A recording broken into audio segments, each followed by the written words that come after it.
Investor સોફ્ટવેરમાં નવા આઈપીઓના એલોટમેન્ટની entry કેવી રીતે કરવાની છે એ આ વિડીયોમાં જોશું.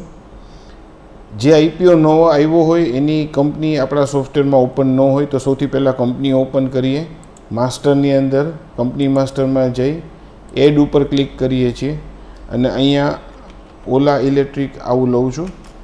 હવે જો આ લિસ્ટની અંદર લેટેસ્ટ કંપનીઓ ન આવતી હોય તો લિસ્ટને કેવી રીતે અપડેટ કરવું એનો અલગથી વિડીયો છે, એ જોઈ લેશો.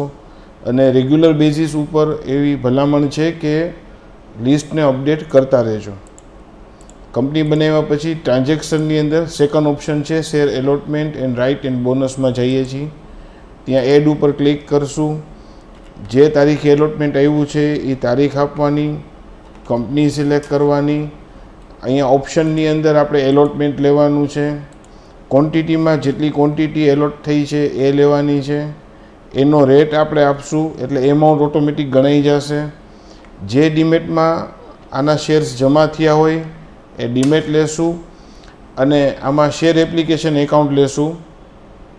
જો મેન્યુઅલ બેંકની એન્ટ્રી કરતા હો તો બેંક એકાઉન્ટ લઈ લો તો સીધી બેંકમાં જે ડેબિટની એન્ટ્રી છે એ થઈ જાય.